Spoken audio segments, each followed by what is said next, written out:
कल्पना कीजिए एक शक्तिशाली सरदार जिसका एक पूरे इलाके पर राज है और वहां अचानक एक संत का आगमन होता है। अब आगे क्या होता है? कोई लड़ाई या कोई समझौता? मतलब आमतौर पर यही उम्मीद की जाती है। बिल्कुल। लेकिन आज जो कहानी हम खंगालने जा रहे हैं वो इन सब से कहीं ज्यादा दिलचस्प है।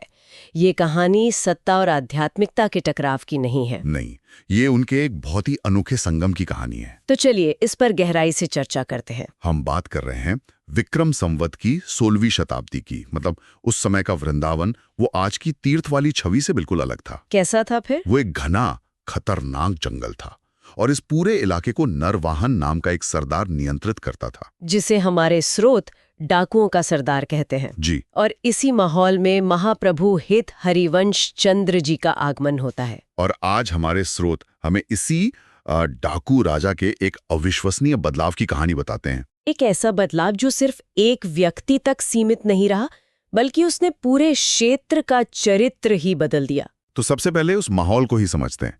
हमारे स्रोतों में वृंदावन का जो जिक्र है वो आज की कल्पना से बिल्कुल परे है। क्या चीजें थीं जो उस माहौल को इतना, कह सकते हैं, खतरनाक और भक्ति के लिए मुश्किल बनाती थी? देखिए, उस दौर में क्या था कि दिल्ली की सल्तनत कमजोर पड़ रही थी। अच्छा। और मुगल साम्राज्य अभी पूरी तरह से स्थापित नहीं हुआ था।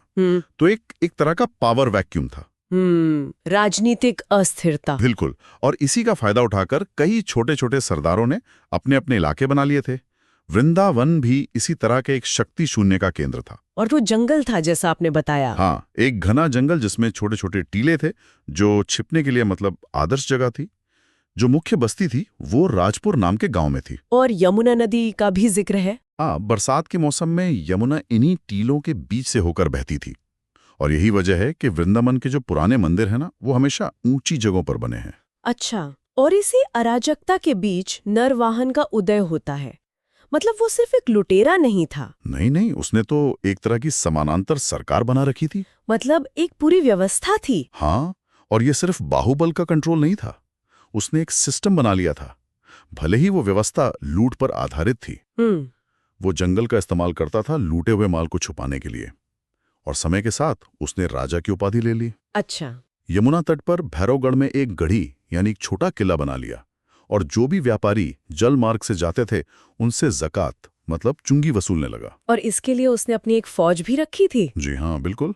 वो उस इलाके का बेताज बादशाह था एक तरह से। और इसी स्थापित सत्ता के बीच संवत 1559 में महाप्रभु हित हरिवंश चंद्र जी आते हैं।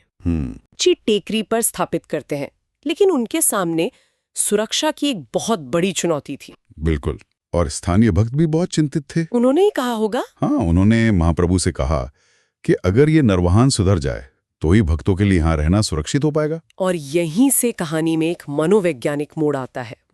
नरवाहन, जिससे सब डरते थे, वो खुद महाप्रभु के बारे में जानने को उत्सुक हो जाता है। ये दिलचस्प है ना? उसे तो महाप्रभु को अपने लिए खतरा समझना चाहिए था, एक नई शक्ति का केंद्र जो उसकी सत्ता को चुनौती दे सकता है। सही बात है। फिर ये उत्सुकता क्यों? वही तो। देखिए, शायद इसलिए क्योंकि महाप्रभु वो चीज पेश कर रहे थे जो नरवाहन की सत्ता नहीं दे सकती थी, शांति और भक्ति। अच्छा। हमारे स्रोत कहते हैं कि वो छुप छिपे उनकी सेवा पद्धति, उनके कीर्तन को देखता था।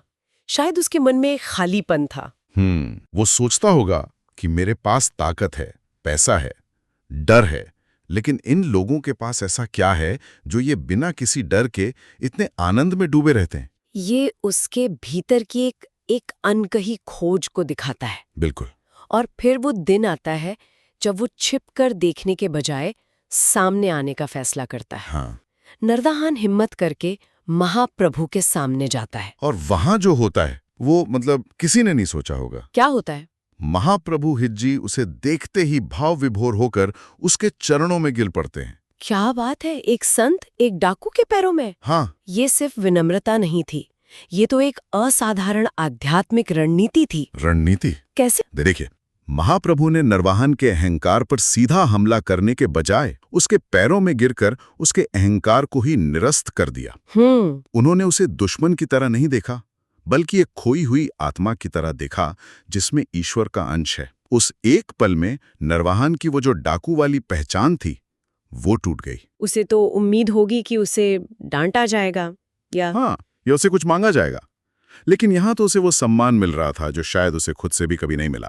और उस एक क्षण ने उसे पूरी तरह बदल दिया। स्रोत में लिखा है, दर्शन मात्र से इतना परिवर्तन आ गया। बिल्कुल, वो तुरंत दीक्षा देने के लिए प्रार्थना करने लगता है और महाप्रभु उसे आशीर्वाद देकर उसके अपराधों से मुक्त करते हैं और उसे एक नए रास्ते पर चलने का बल देते हैं। नरवाहन अपना ज्यादातर समय अब सेवा और उपासना में बिताने लगता है और उसके जो कर्मचारी थे वो राजकाज चलाने लगते हैं। तो क्या ये मान लिया जाए कि बस एक मुलाकात ने एक डाकू को हमेशा के लिए संत बना दिया? अक्सर कहानियां तो यहीं खत्म हो जाती हैं।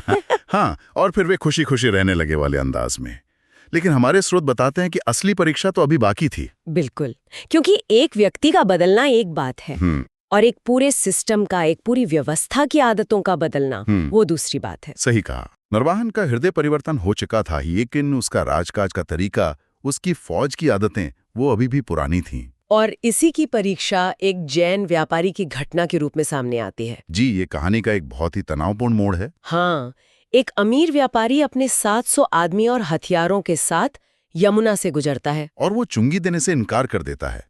एक तरह से वो नरवाहन की सत्ता को सीधी चुनौती देता है। तो जाहिर है नरवाहन के कर्मचारी ये बर्दाश्त नहीं करते। युद्ध होता है, नरवाहन की फौज जीत जाती है और व्यापारी को उसकी सारी संपत्ति के साथ बंदी बना लिया जाता है और उसे शर्त दी जाती है, या तो दोगुनी रकम चुकाओ या फिर मौत की सजा पाओ। और व्यापारी पैसे नहीं दे पाता और उसे मौत की सजा सुना दी जाती है। यहाँ ऐसा लगता है जैसे पुराना नरवाहन जाग उठता है। या शायद वो सोया ही नहीं था, बस उसका ध्यान कहीं और था।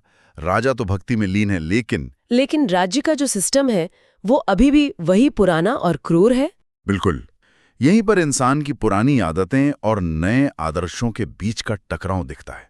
और इस टकराव को सुलझाने के लिए जो किरदार सामने आता है वो कोई राजा या संत नहीं है। नहीं, वो समाज के सबसे निचले पायदान पर मौजूद एक व्यक्ति है, एक गुमनाम दासी। मैं यही सोच रही थी कि उस दासी में इतनी हिम्मत कहाँ से आई होगी। सही बात है। अपने राजा के फैसले के खिलाफ जाकर एक कैदी की मदद करना, इसमें तो उसकी जान का भी खतरा था। हाँ, ये दिखाता है कि कैसे सबसे अप्रत्याशित जगहों से भी बुद्धिमत्ता और साहस आ सकता है। उस दासी के पास एक गहरी समझ थी। क्या समझ थी?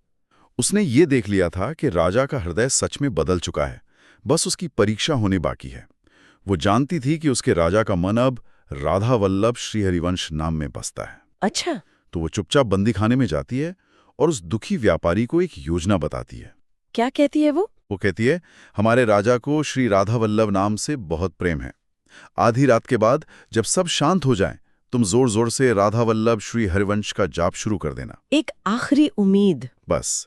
व्यापारी, जिसके पास अब खोने को कुछ नहीं था, वो ठीक वैसे ही करता है। आधी रात के सन्नाटे में नरवाहन को अपने गुरु और अपने इष्ट का नाम सुनाई देता है। स्रोत में बहुत ही शक्तिशाली शब्द इस्तेमाल हुए हैं। कौन से? कि उसकी नींद टूट जाती है और वो लपकते हुए बंदीखाने की ओर आता है। लपकते हुए, ये शब्द उसकी तात्कालिक और तीव्र प्रतिक्रिया को दिखाता है, जैसे कोई अपने सबसे प्रिय को बचाने जा रहा हो। बिल्कुल। और वहां पहुंचकर फिर से वही होता है जो पहली मुलाकात में हुआ था। क्या? वो उस बंदी व्यापारी के चरणों में गिर जाता है। अरे! उसे ये जानकर बहुत दुख होता है कि उसने अनजाने में अपने गुरु से जुड़े किसी व्यक्ति को, उनके नाम का जाप करने वाले को इतना कष्ट दिया है। वो माफी मांगने लगता है। ये घटना इस बात की पुष्टि करती है कि उसका पहला परिवर्तन कोई दिखावा नहीं था। नहीं, वो गहरा और स्थायी था।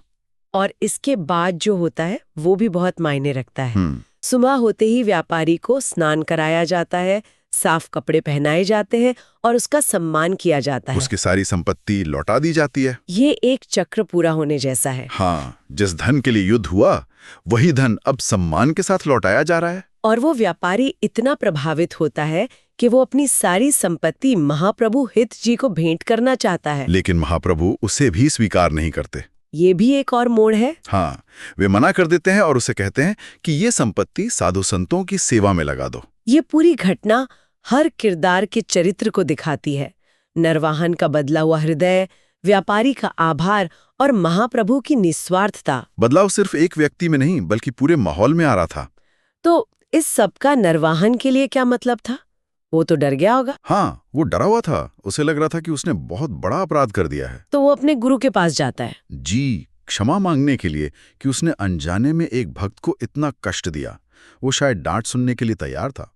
लेकिन गुरु की प्रतिक्रिया? गुरु की प्रतिक्रिया इस कहानी का सबसे खूबसूरत और सबसे अप्रत्याशित हिस्सा है। क्या करते हैं वो? वे नाराज नहीं होते, उसे डांटते नहीं, बल्कि स्रोत के अनुसार वे नरवाहन की इस अद्भुत गुरुनिष्ठा पर रीझ कर यानी प्रसन्न हो जाते हैं। प्रसन्न? हाँ, वे ये देखते हैं कि उनके शिष्य का हृदय इतना निर्मल हो चुका है कि उनके नाम की ध्वनि मात्र ने उसे सही रास्ते पर ला दिया। उसकी परीक्षा में वो सफल हुआ। और इनाम के तौर पर वे एक अविश्वसनीय काम करते हैं। वो अपनी रचे हुए 2 पद, अपनी कविता, हाँ, अपने शिष्य नरवाहन को भेंट कर देते हैं। और उन पदों में नरवाहन का नाम भी डाल देते हैं। हाँ। 1 मिनट रुकते हैं इस पर। ये बात हजम करना मुश्किल है। गुरु शिष्य को अपनी रचना दे रहा है। ये असाधारण है। मतलब धार्मिक और कलात्मक जगत में आमतौर पर शिष्य अपनी रचनाएं गुरु को समर्पित करते हैं। सही बात है। यहाँ गुरु अपनी रचना शिष्य को समर्पित कर रहा है। स्रोत खुद इस बात पर जोर देता है कि ये कितना अनोखा है। ये 2 पद श्रीहित चतुरासी के पद संख्या 11 और 12 हैं। और श्रीहित चतुराशी कोई मामूली रचना तो है नहीं, है ना? जी नहीं, श्रीहित चतुरासी महाप्रभु की 84 पदों की प्रसिद्ध रचना है जो उनके दर्शन और भक्ति का सार मानी जाती है। और अपनी सबसे महत्वपूर्ण कृति का हिस्सा किसी और के नाम कर देना, ये एक असाधारण बात थी। ये सिर्फ एक उपहार नहीं था, ये नरवाहन के परिवर्तन पर गुरु की मोहर थी। एक घोषणा थी। हाँ, एक घोषणा थी कि अब तुम डाकू नहीं बल्कि एक ऐसे भक्त हो जिसका नाम मेरी रचनाओं में शामिल होने योग्य है। ये कुछ ऐसा है जैसे किसी टॉप म्यूजिशियन का अपने सबसे बड़े फैन को एक गाना लिख के दे देना और उसमें उस फैन का नाम डाल देना। क्या बढ़िया उदाहरण है। बिल्कुल वैसा ही। ये तो सम्मान की पराकाष्ठा है। ये कहना कि तुमने जो भक्ति दिखाई है उसके सम्मान में मैं अपनी कला का एक हिस्सा तुम्हें देता हूँ। बिल्कुल। ये महाप्रभु हित जी के सहज प्रेमपूर्ण स्वभाव को दिखाता है। वे नियमों से नहीं, प्रेम से बंधे थे। उन्होंने नरवाहन को सिर्फ बदला नहीं, उसे सम्मानित किया, उसे एक नई पहचान दी जो हमेशा के लिए अमर हो गई। बिल्कुल। क्या अद्भुत सफर था। यमुना पर व्यापारियों से कर वसूलने वाले खूंखार डाकू से एक ऐसे भक्त तक का सफर जिसका नाम उसके गुरु की सबसे पवित्र रचना का हिस्सा बन गया। ये कहानी हमें परिवर्तन की शक्ति के बारे में बहुत कुछ बताती है। हाँ, कि परिवर्तन बल से या उपदेश से नहीं आता, बल्कि विनम्रता के एक अप्रत्याशित कार्य से आता है, जब एक गुरु एक डाकू के चरणों में झुक जाता है। और ये भी कि सच्चा परिवर्तन केवल एक घटना नहीं है। नहीं, वो एक प्रक्रिया है जिसे समय के साथ परखा और साबित किया जाता है, जैसा कि उस व्यापारी की घटना में हुआ। और ये हमें सोचने के लिए एक अंतिम विचार के साथ छोड़ जाता है। कहानी का अंत गुरु द्वारा अपनी कला, अपनी आत्मा का एक हिस्सा अपने शिष्य को उपहार में देने के साथ होता है। जी। एक ऐसी दुनिया में जहां हम अक्सर ये सोचते हैं कि हमने क्या हासिल किया या क्या जमा किया, वहां अपनी रचनात्मक आत्मा के इतने व्यक्तिगत हिस्से को प्रेम और सम्मान के प्रतीक के रूप में किसी और को दे देने का क्या अर्थ है।